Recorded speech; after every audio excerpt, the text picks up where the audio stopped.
Hello dear students, this is Kirti Pandey and today we are going to start your new poetry of your Flamingo book, A Thing of Beauty, written by John Keats. John Keats basically romantic age के poet है और also he called a nature poet. John Keats के अलावा ऐसे बहुत सारे poet हैं like William Wordsworth, PB. शेले, जो कि नेचर पोइट कहे जाते हैं. नेचर पोइट इसलिए क्योंकि इनकी जो मैक्सिमम पोइट्रीज़ है वो नेचर को ध्यान में रख के लिखी गई है, क्योंकि ये काफ़ी ज़्यादा जो है नेचर से कनेक्टेड रहे हैं. सो उनमें से ही एक वन ऑफ द पोइट हैं जॉन कीट्स. जॉन कीट्स पहले जो है उन्होंने एज अ सर्जन ट्रेनिंग ली, बट बाद में उन्होंने डिसाइड किया कि वो अपनी होल लाइफ जो है पोइट्री को डिवोट करेंगे और इस बिहाफ में उन्होंने बहुत सारी पोइट्रीज़ लिखी हैं. और ये जो poetry I think of beauty, ये एक एग्जर्ट है जो कि एंडेमियन अ पोइटिक रोमांस से लिया गया है, जिसमें एक शेफर्ड जो है किस तरीके से एक अर्ली मैडन की ब्यूटी, जैसे कि इस चैप्टर का नाम ही रखा गया है, अ थिंग ऑफ ब्यूटी. सो वो उस ब्यूटी से जो है इतना ज़्यादा इंस्पायर्ड था, वो उनको हर जगह ढूंढता है. इस चैप्टर में जो विजन जिसका देख रहा है वो शेफर्ड सिंधिया, उसको मून गॉडेस कहा गया है. सो वो हर जगह उनको रोमिंग करके इधर उधर ढूंढता है, ठीक है, उस ब्यूटी को जो है फाइंड आउट करने की कोशिश करता है. और यही सारी चीज़ जो है इस पोइट्री में लिखी गई हैं. So let's read this poetry and I will explain it to you. Okay. A thing of beauty is a joy forever, its loveliness increases, it will never pass into nothingness. अब firstly ये जान लेते कि a thing of beauty है क्या. इस chapter का जो नाम रखा गया है अ थिंग ऑफ ब्यूटी, ये है क्या. अ थिंग ऑफ ब्यूटी वो कुछ भी हो सकता है जो चीज़ें आपको अच्छी लगती हो, ठीक है. तो वो नेचर की कोई चीज़ें हो या आपको अच्छी लगने वाली कोई चीज़ें हो. फॉर एग्ज़ाम्पल आपको गाना सुनना बहुत पसंद है, डांस बहुत पसंद है, आपको जो चीज़ें प्लेजर दें वो हर चीज़ें जो है थिंग ऑफ ब्यूटी हो सकती है. बट अगर हम चैप्टर के बिहाफ में बात करें तो यहाँ पे नेचर जो है ज़्यादा सूटेबल है, क्योंकि यहाँ पे हम उन चीज़ों की बात कर रहे हैं, उन थिंग ऑफ ब्यूटी की बात कर रहे हैं जो इंक्रीज़ हो, ना कि डिक्रीज़ हो. एक पैसेज ऑफ टाइम के बाद उसकी जो ब्यूटी है वो इन्हेंस हो, ना कि फेड हो. तो नेचर की वो सभी चीज़ें जो हैं वो हमें आनंद ही देगी, हमको प्लेजर ही देगी, हमारे लिए जॉयबल ही होगी. लेकिन कुछ चीज़ें ऐसी होती हैं कि एक पर्टिकुलर टाइम के बाद, एक पैसेज ऑफ टाइम के बाद जो है वो उनकी जो कहना चाहिए क्वालिटी जो है डिक्रीज़ होती जाती है. लेकिन नेचर जो है हमको हमेशा एक सुख का ही अनुभव देती है, ठीक है.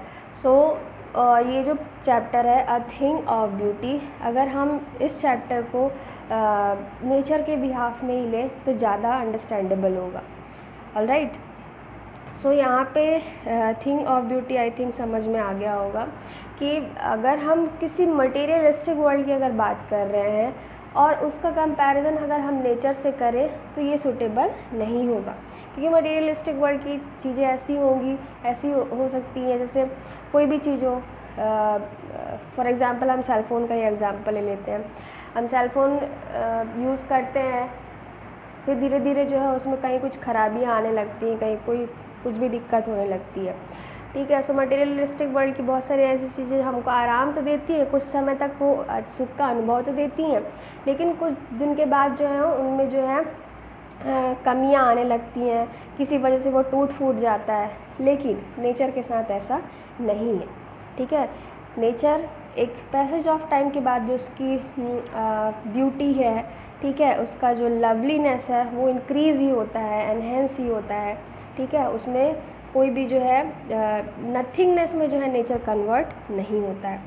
सो इस पोइट्री के थ्रू पोइट ने यही बताने की कोशिश की है. सो अब इसको पढ़ते हैं और लाइन बाय लाइन एक्सप्लेन करते हैं. A thing of beauty is a joy for ever, it's loveliness increases, it will never pass into nothingness. Poet ये कह रहे हैं कि ये जो थिंग ऑफ ब्यूटी है, चाहे वो कुछ भी हो, हमारे लिए हमेशा जॉयबल ही होती है। इट्स लवलीनेस, लवलीनेस यहाँ पे उसकी ब्यूटी को आइडेंटिफाई कर रहा है कि इसकी जो ब्यूटी है वो बढ़ती ही जाती है। It will never pass into nothing, it will never pass into nothingness, और कभी भी जो है नथिंगनेस में पास नहीं होती। ठीक है, इसकी जो ब्यूटी है वो कभी फेड नहीं होती है, बट इसका जो ब्यूटी है वो और बढ़ती जाती है। But will keep a bar quiet for us and a slip full of sweet dreams and health and quite breathing. अब यहाँ पे पोइट जो है ये कहना चाह रहा है, बौर का मतलब होता है अ pleasant shady place under trees. अब यहाँ पे ट्रीज़ का जो है वो एग्ज़ाम्पल ले रहे हैं कि किस तरीके से ये जो ब्यूटी है हमारे लिए हेल्पफुल है, हमारे लिए एक जॉय का सोर्स है। कि जब कभी भी हम थके हुए हैं, या सिर्फ ह्यूमन बींग्स की बात नहीं है, एनिमल्स भी हो गए, जब कभी भी उनको शेड चाहिए होती है तो इस बावर में आके वो अपने आप को रिलैक्स करते हैं। सो ये जो बावर है हमको कहीं ना कहीं शेड दे रहा है। ठीक है, उन क्रीचर्स को शेड दे रहा है जहाँ पे आके वो अपने आप को रिलैक्स कर सकते हैं, सूदिंग कर सकते हैं। ठीक है, सो यहाँ पे वो यही कहना चाह रहे हैं कि ये हमारे लिए एक बावर क्रिएट करती है और हमको एक अच्छी नींद देती है जिसमें हम स्वीट ड्रीम्स देख सकते हैं, अपनी गुड हेल्थ जो है एंजॉय कर सकते हैं और एक अच्छी सांस ले सकते हैं। Therefore, on every morrow are we wreathing a flowery band to bind us to the earth. Morrow का मतलब होता है the following day, today's and the following day. तो यहाँ पे राइटर पोइट जो है वो ये कहना चाह रहे हैं, और इसलिए ही हर दिन हम जो है, रेदिंग का मतलब होता है कवरिंग। ओके, सो हर दिन जो है हम कहीं ना कहीं किसी न किसी वजह से जो है कनेक्टेड है। ये कहना चाह रहे हैं कि जिस तरीके से यहाँ पे फ्लावर का एग्जांपल, फर्स्टली उन्होंने ट्री का एग्जांपल लिया, अब यहाँ पे वो फ्लावर का एग्जांपल ले रहे हैं कि जिस तरीके से ये फ्लावर्स जो है एक दूसरे से गुथे हुए हैं। ठीक है, फ्लावर मिलके क्या बनता है, गार्लैंड बनता है। तो जिस तरीके से ये गार्लैंड्स बनते हैं, एक फ्लावर के मिलने से एक गार्लैंड्स बनते हैं, उसी तरीके से हम पीपल्स भी जो है अर्थ से कहीं ना कहीं कनेक्टेड है। ठीक है, किसी न किसी रीज़न की वजह से कनेक्टेड है कि हमारी जो आगे की जर्नी है, हमारे जो डिज़ायर हैं वो फुलफ़िल होते रहें। ओके, जिस तरीके से हम इन फ्लावर्स को पिक करते हैं, फिर उनका गार्लैंड बनाते हैं, फिर उनको भगवान में चढ़ाते हैं, तो कहीं ना कहीं हम इन चीज़ों का यूज़ करके और अपने आप को एनसर्कल कर रहे हैं, एक दूसरे से कनेक्ट कर रहे हैं। वैसे ही हम अर्थ से जो है इन चीज़ों से ही कहीं ना कहीं जुड़े हुए हैं। Spite of despondence of the inhuman dearth of noble natures of the gloomy days of all the unhealthy and over dark in ways made for our searching, yes in spite of all some shape of beauty moves away the pall. अब यहाँ पे जो जिन beauties के बारे में इन्होंने बताया, like for example trees, flowers, ठीक है, सो इन सब के अलावा विदाउट दीज ब्यूटी, अगर हम अर्थ की विदाउट इनके जो है हम कोई चीज़ें इमेजिन करें, अर्थ की इन ब्यूटीज़ के अलावा अगर हम और किसी चीज़ के बारे में इमेजिन करें, तो इनके बिना हमारी लाइफ कैसे होगी, full of gloom, full of sadness, चारों तरफ जो है क्रुएलिटी होगी। डेस्पोडेंस का मतलब होता है सैडनेस, एंड डर्थ का मतलब होता है लेक, किसी चीज़ की कमी होना। सो राइटर जो पोइट जो है वो यही कहना चाह रहे हैं कि without beauty the earth is full of gloom and sadness, there is cruelty all around the world and lack of good natured people, मतलब अच्छे लोगों की कमी हो जाएगी, चारों तरफ जो है क्रुएलिटी होगी, सभी लोग जो है दुखी रहेंगे। क्यों? क्योंकि उनके पास प्लेजर के ऐसे सोर्सेज नहीं होंगे, ये ब्लेसिंग उनको नहीं मिल पाएगी जो नेचर से हमको मिल रही है। सभी जगह जो है एन अनहेल्दी एटमॉस्फेयर होगा, ओवर डार्केंड चीज़ें होंगी। ठीक है, कोई भी चीज़ें हम सही नहीं कर पाएंगे।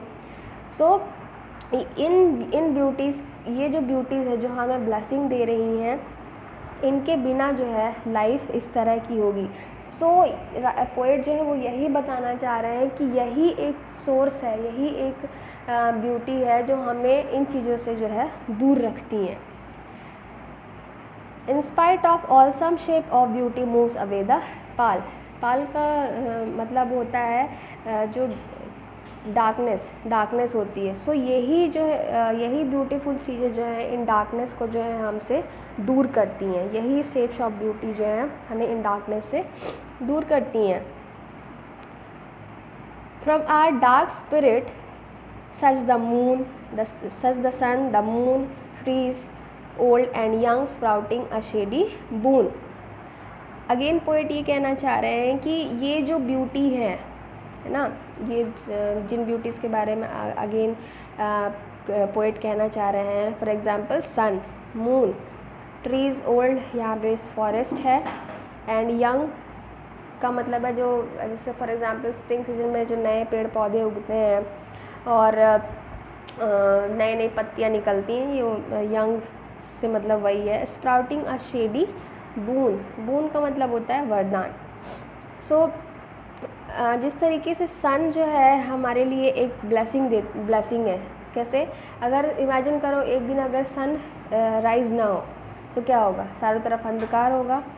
तो ये जो ब्यूटीज़ हैं, ठीक है, इन ब्यूटीज़ के बारे में जो ये एटर्नल ब्यूटीज़ जो हैं, ठीक है, the sun, the moon, greenery like trees, है ना, तो इनके जो शेड है हमारे लिए किस तरीके से वरदान है।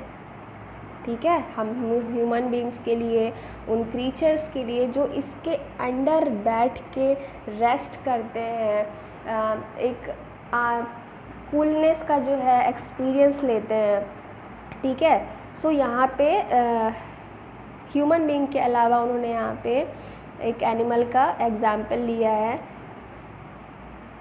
For simple sheep, alright, trees old and young sprouting a shady boon for simple sheep. तो उन्होंने यहाँ पे शीप का एग्जाम्पल लिया है कि जिस तरीके से ये जो पेड़ पौधे होते हैं उनके नीचे बैठ के जो है एनिमल्स आश्रय लेते हैं, ठंड का अनुभव करते हैं जब वो थक हार जाते हैं, तो किस तरीके से ये जो ट्रीज़ है ये हमारे लिए वरदान है। ऑलराइट,